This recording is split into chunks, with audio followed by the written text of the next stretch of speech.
Hello everyone and welcome back to my YouTube channel. आज जैसा कि आप लोग जानते हैं हम लोग जो है कैलेंडर के बारे में पढ़ने वाले हैं। एक बात मैं आपको पहले ही बता दूं कि आप अभी तक जितने ट्रिक्स वगैरह या जो भी चीज़ें देखे थे जो भी उन सबको भूल जाइए। मैं जो बताने जा रही हूँ अगर ये पूरा वीडियो आपने अच्छे से वॉच कर लिया तो आपको कैलेंडर कभी भी नहीं भूलेगा। आपको कभी भी ट्रिक्स वगैरह देखने की, नंबर्स कोडिंग याद करने की कभी कोई ज़रूरत नहीं पड़ेगी। तो बस एक बार इस वीडियो को बहुत ही कंसंट्रेशन के साथ प्लीज़ देखिए एंड चलिए स्टार्ट करते हैं। तो सबसे पहले हम लोग 5 मिनट बेसिक से स्टार्ट करते हैं देन ओके। तो सबसे पहले आप ये बताइए, ऑर्डिनरी ईयर्स ना, ऑर्डिनरी ईयर है, ऑर्डिनरी ईयर में कितने डेज होते हैं? तो आप सभी को पता है 365 डेज होते हैं ऑर्डिनरी ईयर्स में। अब जब 365 डेज हैं तो इसमें वीक्स कितने होते हैं आपको पता है 52, ठीक है 52 वीक्स। और 52 वीक्स के बाद एक दिन एक्स्ट्रा बच जाता है ना, 52 वीक्स होते हैं और एक दिन एक्स्ट्रा बच जाता है। अब इसको निकालोगे कैसे?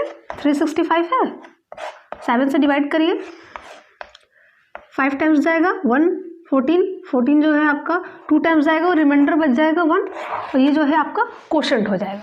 तो ये आपके वीक्स हो गए और ये आपके क्या हो गए? एक एक्स्ट्रा दिन, ठीक है, यानी 52 वीक्स और 1 एक्स्ट्रा डे। अब बताइए लीप ईयर। तो लीप ईयर भाई, लीप ईयर में कितने डेज होते हैं? 366 डेज होते हैं, जिसमें से वही आपका क्या होगा 52 वीक्स होगा, बट 2 एक्स्ट्रा डेज आपको मिल जाएंगे। यहाँ फैब में आपका 29 डेज होते हैं और वही 2 एक्स्ट्रा डेज आपको यहाँ पे क्या हो रहा है? मिल जा रहा है। इतना क्लियर है? तो चलिए आगे बढ़ते हैं। इतना क्लियर है तो अब बताइए, अगर मैं पूछती हूँ कि 100 ईयर्स में, ठीक है 100 ईयर्स में कितने एक्स्ट्रा डेज होंगे, तो इसको आप कैसे कैलकुलेट करोगे? तो इसके लिए आपको क्या करना पड़ेगा? 2 चीज़ें। आप इसका क्या करिए, एक तो लीप ईयर निकाल लीजिए और एक ऑर्डिनरी ईयर निकाल लीजिए। क्या निकाल लीजिए? इसका 100 ईयर्स में कितने लीप ईयर आते हैं ये, और 100 ईयर्स में कितने ऑर्डिनरी ईयर्स आते हैं आप वो निकाल लीजिए। तो आप लीप ईयर कैसे निकालते हो? 100 है, उसको आप क्या करोगे? 4 से डिवाइड करोगे, 25 टाइम्स जाएगा, आप कह दोगे हाँ भाई 100 ईयर्स में 25 लीप ईयर्स होते हैं, पर नहीं, ऐसा नहीं है। यहाँ पे क्या होता है? 24 लीप ईयर्स होते हैं। क्यों? अभी मैं बताती हूँ। क्या होता है? 24 लीप ईयर होता है। पर कैसे? अब देखो, ये क्या है? शताब्दी ईयर है, ठीक है। और आपको जब ये जानना हो कि शताब्दी ईयर जो है वो लीप ईयर है या नहीं, उसको हमेशा हम लोग 400 से डिवाइड करते हैं। तो जब हम इस 100 को 400 से डिवाइड करेंगे तो हमको क्या मिल रहा है? पूरी तरह से डिविजिबल नहीं है। जब पूरी तरह से डिविजिबल होता तब ये 100वां साल जो होता वो लीप ईयर हो जाता, लेकिन वो है नहीं, इसलिए वो 100वां साल लीप ईयर नहीं है। इसलिए हम लोग 25 के प्लेस पे क्या ले लेते हैं? 24 ले लेते हैं, ठीक है। तो यहाँ हो गया क्या? 24, ठीक। अब जब 100 में से 24 ईयर्स आपके लीप ईयर हैं तो जो बच गया वो क्या हो जाएगा? कितना बच जाएगा? 76। वो क्या हो जाएगा? ऑर्डिनरी ईयर हो जाएगा। इतना क्लियर है? चलो बहुत अच्छा, इतना क्लियर है, वेरी गुड। अब देखो, आपके पास 24 क्या है? लीप ईयर्स 100 ईयर्स में, और आपने अभी देखा कि लीप ईयर्स में एक्स्ट्रा डेज कितने होते हैं? 2। तो मल्टीप्लाई कर दीजिए। आपके पास क्या है? 76 ऑर्डिनरी ईयर है, उसमें आपके एक्स्ट्रा डेज कितने होते हैं? 1। ओके, मल्टीप्लाई कर दीजिए। यहाँ क्या हो जाएगा? 48 और यहाँ क्या हो जाएगा? As it is 76। ऐड कर दीजिए इन दोनों को, 124। ये दिख रहा है आपको 124, लेकिन क्या एक्स्ट्रा डेज फाइंड करना है ना, तो आप क्या करिए, अगेन इसको 7 से डिवाइड कर दीजिए। क्या हो जाएगा? क्वोशंट इसका आ जाएगा 1 समथिंग जो आएगा, और उसके बाद से इसका हमको किससे मतलब? रिमाइंडर आपका 5 बच जाएगा। रिमाइंडर कितना बच जा रहा है? 5। हमको मतलब किससे है? रिमाइंडर से। जो एक्स्ट्रा बच गया वही हमारे क्या है? एक्स्ट्रा डेज हैं, ऑड डेज हैं, ठीक है। तो हमको किससे मतलब है? रिमाइंडर से। यानी इस पूरी चीज़ का कंक्लूजन क्या निकला है? इस पूरी चीज़ का कंक्लूजन ये निकला है कि 100 ईयर्स में 5 एक्स्ट्रा डेज होते हैं। 100 ईयर्स में क्या होते हैं? 5 एक्स्ट्रा डेज होते हैं। देखो 100 ईयर्स में क्या है आपके पास? 5 आपके पास एक्स्ट्रा डेज हैं। इसका मतलब 200 ईयर्स में कितने एक्स्ट्रा डेज होंगे? 10 एक्स्ट्रा डे, चूंकि आप इसको 7 से डिवाइड कर सकते हो, यूनिट डिजिट जा सकते हो, तो क्या हो जाएगा भाई, कितना रिमाइंडर आ रहा है, हमको सिर्फ मतलब है रिमाइंडर से, तो कितना हो गया 3, यानी कि 200 ईयर्स में एक्स्ट्रा डेज कितने हैं 3। चलो आ जाओ, 300 ईयर्स में भाई एक्स्ट्रा डेज कितने हो जाएंगे, 5 10, ये वाला 15, 7 से डिवाइड कर दो, रिमाइंडर कितना है 1, यानी 300 ईयर्स में एक्स्ट्रा डेज 1। अब बताओ, चलो 400 ईयर्स में एक्स्ट्रा डेज कितने होंगे भाई, 5 10 15, तो ये 20 हो जाना चाहिए, क्यों 20 हो जाना चाहिए, नहीं, ये क्या होगा 21, क्यों, ध्यान से देखिए, 400 जो है आपका, उसको पता करना है कि वो आपका शताब्दी ईयर है कि नहीं, उसके लिए आप अगेन 400 से डिवाइड करोगे, क्या करोगे, डिवाइड करोगे, और ये पूरी तरह से डिविजिबल है, यानी कि ये लीप ईयर है, लेकिन 200 और 300 जो थे वो लीप ईयर नहीं थे, ये 400 जो है वो लीप ईयर है, इसलिए 21 हो जाएगा, +1 कर दीजिए, और जब 21 को आप 7 से डिवाइड करोगे तो रिमाइंडर इज 0। इतना क्लियर है, ये जो मैंने बताया इतना क्लियर है। अगर आपको ये चीज़ क्लियर है तो खत्म, कैलेंडर यहीं पे ख़त्म हो गया, अब कुछ भी नहीं, अब बस आप क्वेश्चन हम देंगे, आप सॉल्व करोगे बहुत इजीली।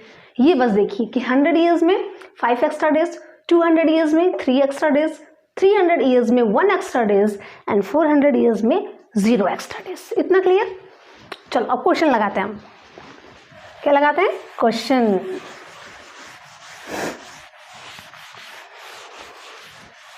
चलिए कुछ ऐसे क्वेश्चन आता है ना, जैसे कि ऐसे दे देगा 15 Jan 2015 ले लेते हैं, अभी लेंगे, को कौन सा डे होगा, यही पूछता है, ऐसे दे देगा, पूछेगा इस दिन कौन सा डे था, तो भाई देखो क्या करेंगे हम लोग। चलो सबसे पहले ईयर का पोस्टमार्टम करते हैं। ईयर, अब ध्यान से देखो, ये जो 2015 लिखा है, ये क्या लिखा है, 2000 है भाई, +15 है, यही है, यानी कि अब ध्यान दो, 2000 क्या है, 400 का मल्टीपल है कि नहीं, है कि नहीं, 400 का मल्टीपल है ये, मतलब कि हमने 400 में अगर हम मल्टीपल, तो ये आ जाएगा ना 5 4 20 एंड दिस इज 2000।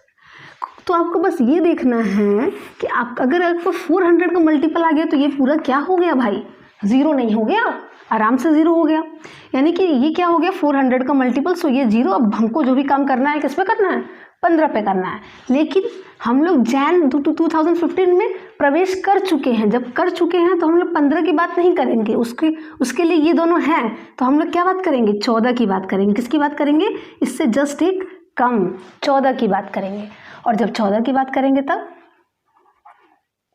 अब देखिए 14 को कैलकुलेट करना है, तो सबसे पहले हम क्या कैलकुलेट करेंगे, इसके अंदर लीप ईयर कितना है, और लीप ईयर कैलकुलेट करने के लिए हमेशा कोशेंट लेंगे, और डेज कैलकुलेट करने के लिए ऑलवेज रिमाइंडर। तो भाई कोशेंट कितने टाइम्स जाएगा, 3 टाइम्स जाएगा।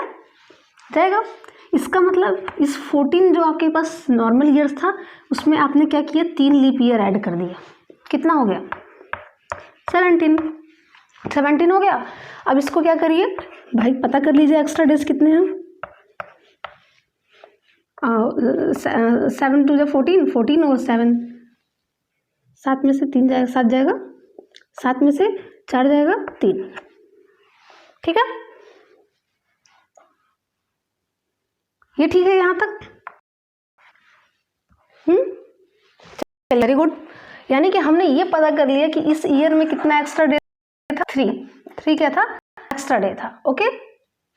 चलो बहुत बढ़िया, तो हमको ईयर का एक्स्ट्रा डे पता चल गया। अब देखो जब ईयर का पता चल गया तो आइए 15, ये 15 है ना, जैन का 15 है, इसका मतलब जैन मंथ का 15 ही चल रहा है, तो इसका भी आप पता कर लीजिए भाई क्या है, कितने टाइम्स जाएगा, रिमाइंडर क्या बचेगा 1, रिमाइंडर 1 बचेगा ना, 2 टाइम्स आएगा और रिमाइंडर 1, और ये 3 ले लीजिए, ठीक है, क्योंकि जैन मंथ में ही चल रहे हैं हम लोग, 15 ले लिए, बस हमको यही दोनों कैलकुलेट करना था।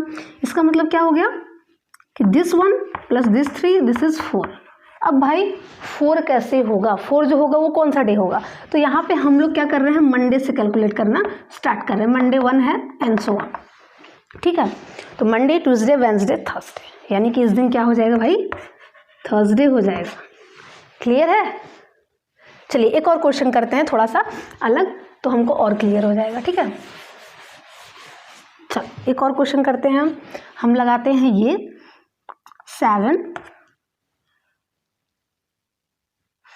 मार्च, ठीक है, 2017। 7 मार्च 2017 को कौन सा डे होगा? तो कुछ नहीं भाई, हमको क्या करना है, हम क्या करेंगे, 2000 है, 2000 वाला 0 हो जाएगा, 17 है, 17 वाला नहीं जाएंगे तो हम क्या जाएंगे, 16 जाएंगे, 16 में जाएंगे यानी 4 से डिवाइड करेंगे, 4 से डिवाइड करेंगे कितने टाइम्स आएगा, 4 टाइम्स आएगा, यानी कि 16 में हमने 4 ऐड कर दिया, क्या हो गया 20, 20 को 7 से डिवाइड करेंगे 2 टाइम्स जाएगा और रिमाइंडर बच जाएगा 6, निकल गया। ईयर का आपका क्या निकल गया, इसका 6 क्या आ रहे हैं, एक्स्ट्रा डेज आ रहे हैं। अब ये 7 है तो भाई 7 है, 7 को 7 से डिवाइड कर दो, रिमाइंडर क्या आता है, 0 आता है, वैसे भी 7 होगा तो हम 0 ही कंसीडर करते हैं, तो ये 0 हो गया, यहाँ तो कुछ नहीं मिला।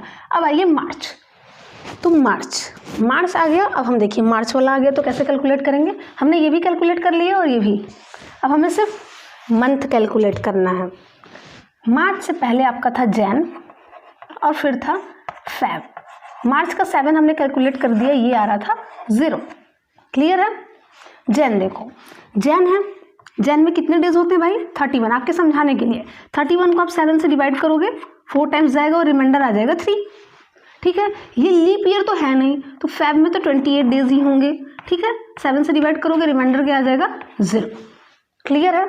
अब देखो दिस 3 प्लस दिस 0, यहाँ क्या आ गया, इसका कितना हो गया, मतलब मंथ में 3 एक्स्ट्रा डे हो गया 6 प्लस 3 9 हो जाएगा, 9 को 7 से डिवाइड करोगे रिमाइंडर आ जाएगा 2, रिमाइंडर 2 आने का क्या मतलब है, मंडे ट्यूसडे,